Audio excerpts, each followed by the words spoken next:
다 함께 사도신경으로 우리의 신앙을 주님께 고백하시겠습니다.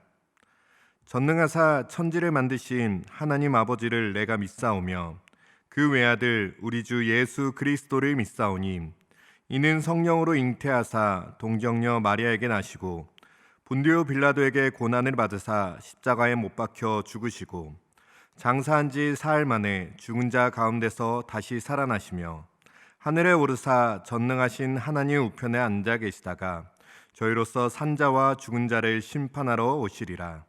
성령을 믿사오며 거룩한 공회와 성도가 서로 교통하는 것과 죄를 사하여 주시는 것과 몸이 다시 사는 것과 영원히 사는 것을 믿사옵나이다. 아멘.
오늘 함께 읽으실 성경 말씀은 사도행전 11장 1절에서 18절까지 말씀입니다.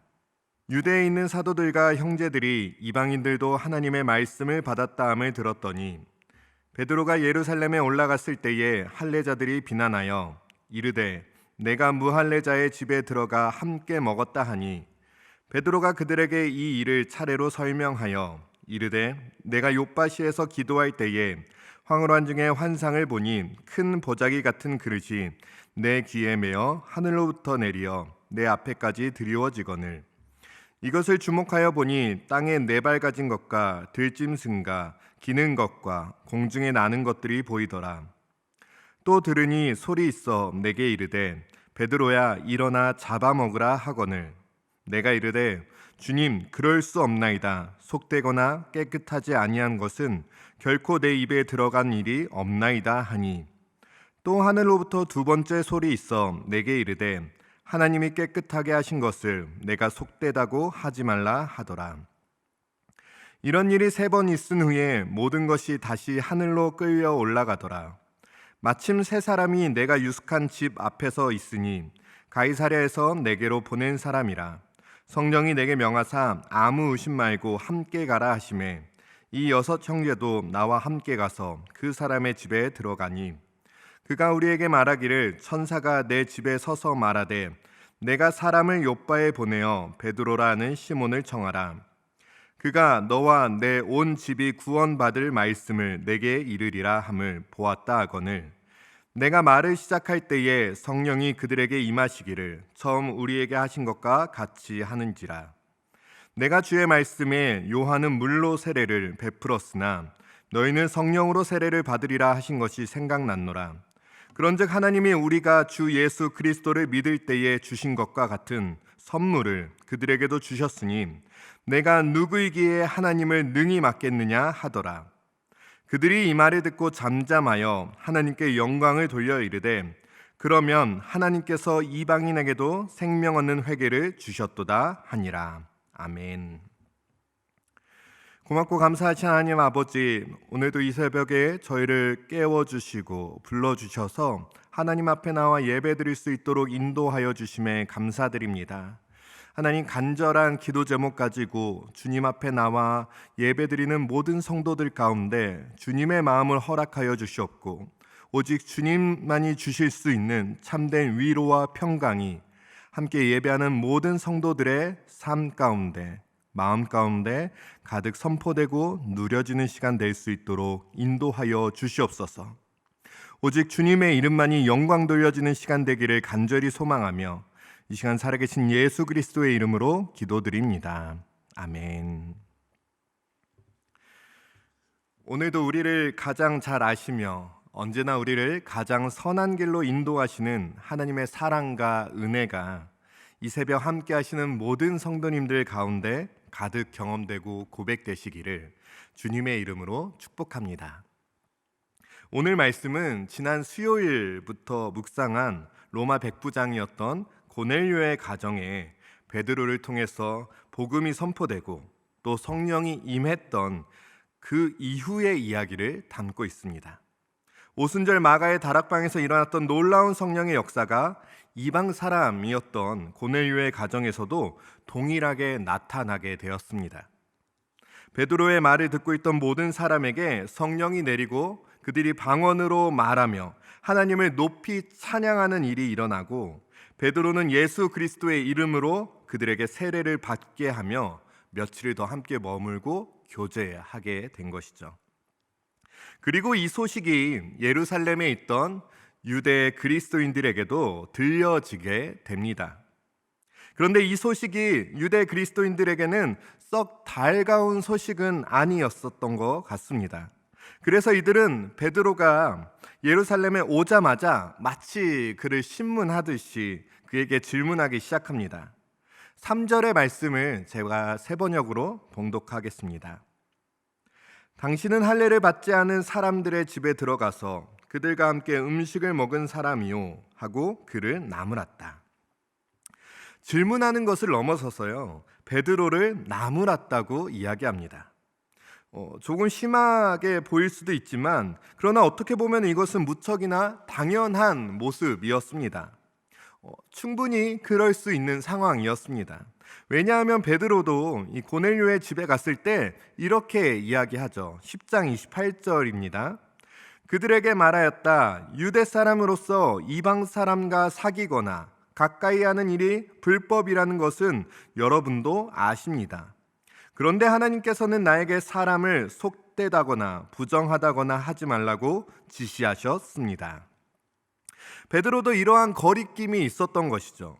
이방인과 함께 교제를 하며 특별히 식사를 한다는 것은 불편함을 넘어서 절대로 용납할 수 없었던 것이었습니다.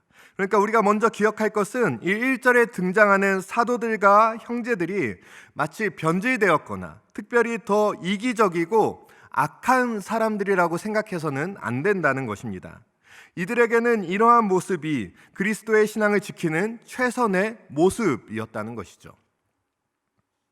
그럼에도 불구하고 우리는 바라보아야 합니다. 그 최선의 모습이 우리가 온전한 신앙을 위해 지켜온 관습과 익숙함들이 정말 하나님께서도 원하시는 모습인지, 지금 오늘 이 시간에 정말로 그 모습이 여전히 하나님께서 원하시는 모습인지를 점검해 보아야 합니다. 예수 그리스도의 마음과 합한 것인지를 계속해서 우리는 확인해 보아야 하는 것이죠. 이방인과의 교제, 특별히 식탁 교제를 금했던 것은 이스라엘 사람들의 신앙을 지키기 위한 방편이었습니다. 수많은 우상 숭배자들 사이에서 구별됨을 지키기 위한 신앙의 노력이었습니다. 그러나 지금은 다른 상황입니다. 이방인에게 영향을 받는 것이 아니라 선한 영향력, 복음을 흘려보내야 하는 때였습니다. 이러한 상황에서는, 이러한 때에는 함께 교제하며 복음을 선포해야 되는 것이죠. 그것이 하나님의 뜻이고 우리를 향한 예수 그리스도의 부르심이었기 때문입니다. 때문에 사도행전 1장 8절에서 예수님은 이렇게 말씀하셨습니다. 오직 성령이 너희에게 임하시면 너희가 권능을 받고 예루살렘과 온 유대와 사마리아와 땅끝까지 이르러 내 증인이 되리라 하시니라. 아멘. 예수님께서는 복음이 유대 땅에서 멈추기를 단 한 번도 바라시지 않으셨습니다. 성령을 받은 그리스도인이라면 마땅히 땅끝까지 예수 그리스도의 증인이 되어야 함을 분명하게 말씀하셨습니다. 이미 박해로 말미암아 흩어진 그리스도인들을 통해 사마리아와 주변 도시에 그리스도의 복음이 선포되기 시작하였습니다. 그리고 베드로는 지금 이 고넬료의 가정에 복음이 선포된 것 또한 우리 주 예수 그리스도의 뜻임을 이야기하며 예수님께서 이 뜻을 자기 자신에게 어떻게 들려주셨는지를 차근차근 설명하기 시작합니다. 오늘 본문인 11장 5절부터 10절을 보시면요, 이 베드로 자신이 보았던 환상을 아주 자세하게 설명합니다. 10장 11절부터 16절까지의 이야기를 거의 그대로 이야기합니다. 그리고 그 환상을 본 후 고넬료가 보낸 사람들이 도착하였고 성령의 명하심을 따라 도착한 그곳에서 보고 느꼈던 상황을 베드로는 이렇게 이야기합니다. 11장 15절과 16절 말씀입니다. 내가 말을 시작할 때에 성령이 그들에게 임하시기를 처음 우리에게 하신 것과 같이 하는지라. 내가 주의 말씀에 요한은 물로 세례를 베풀었으나 너희는 성령으로 세례를 받으리라 하신 것이 생각났노라. 아멘. 베드로는 예수님께서 자신에게 보여주신 놀라운 역사를 자세하게 공동체에 이야기하기 시작합니다. 이것은 단순히 자신을 나무랬던 그 유대 그리스도인들에게 반박하거나 아직도 옛 습관과 관습에 머물러 있는 그들을 향해서 윽박을 지르거나 그들을 가르치려고 하는 것이 아니라 예수 그리스도께서 자기 자신에게 어떻게 말씀하셨고 어떻게 지금도 역사하고 계신지를 겸손하게 나누고 있는 모습입니다. 베드로가 미처 깨닫지 못했을 때에 자신에게 가장 알맞은 방법으로 말씀해 주시고 여전히 내려놓지 못했던 그 연약함까지도 다루어 가셨던 그 예수님의 사랑과 세심하게 우리를 인도하시는 그 선하심을 오늘 베드로는 나누고 있는 것이죠. 내가 특별한 경험을 하고 당신들이 미처 깨닫지 못한 것을 꼬집고 어리석음을 지적하는 것이 아니라 환상을 통해 나에게 말씀하신 것처럼 오늘 나의 경험과 깨달음을 통해 예수님께서 동일하게 우리 공동체 가운데 유대 그리스도 공동체 가운데 말씀하고 계심을 이야기하고 있는 것입니다. 오직 주님의 선하심과 사랑의 마음만이 베드로를 통해서 가득 고백되고 흘러가고 있는 것이죠. 그리고 이 이야기를 모두 들은 사도들과 형제들은 이렇게 이야기합니다. 18절입니다. 그들이 이 말을 듣고 잠잠하여 하나님께 영광을 돌려 이르되 그러면 하나님께서 이방인에게도 생명 얻는 회개를 주셨도다 하니라. 아멘. 세 번역으로 한 번 더 읽어보겠습니다. 이 말을 듣고 그들은 잠잠하였다. 그들은 하나님께 영광을 돌리고 이제 하나님께서는 이방 사람에게도 회개하여 생명에 이르는 길을 열어주셨다 하고 말하였다. 아멘. 자신들의 경험으로는 도저히 이해할 수 없었습니다. 어쩌면 이들의 마음에는 베드로가 로마의 권력에 굴복한 모습처럼 보일 수도 있었을 것입니다.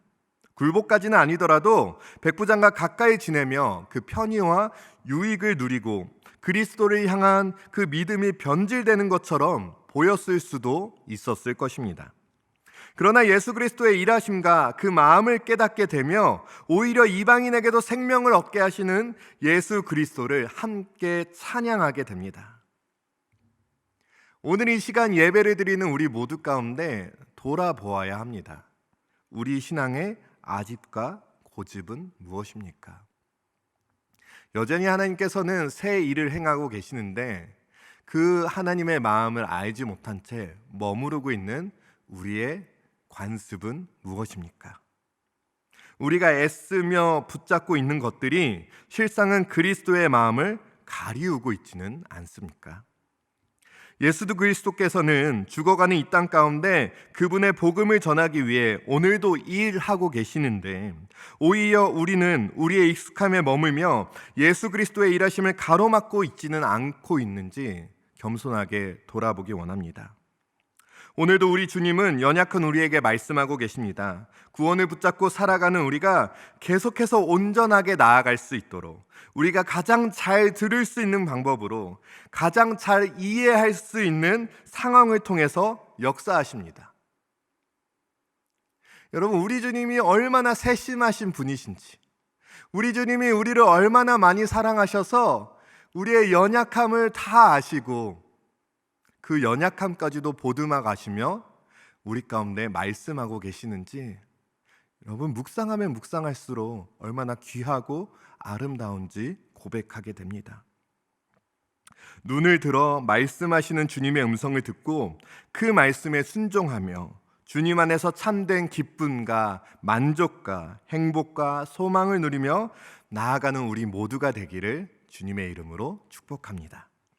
내 연약함을 인정하고 하나님의 일하심을 인정할 때 오늘도 우리 공동체를 통해서 복음이 필요한 그곳에, 그 사람들에게, 우리 가정에, 우리 주변에 주님의 복음이 선포되기를 믿음으로 고백합니다. 아멘.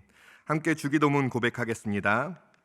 하늘에 계신 우리 아버지여, 이름이 거룩히 여김을 받으시오며 나라가 임하시오며 뜻이 하늘에서 이루어진 것 같이 땅에서도 이루어지이다. 오늘 우리에게 일용할 양식을 주시옵고 우리가 우리에게 죄 지은 자를 사하여 준 것 같이 우리 죄를 사하여 주시옵고 우리를 시험에 들게 하지 마시옵고 다만 악에서 구하시옵소서. 나라와 권세와 영광이 아버지께 영원히 있사옵나이다. 아멘.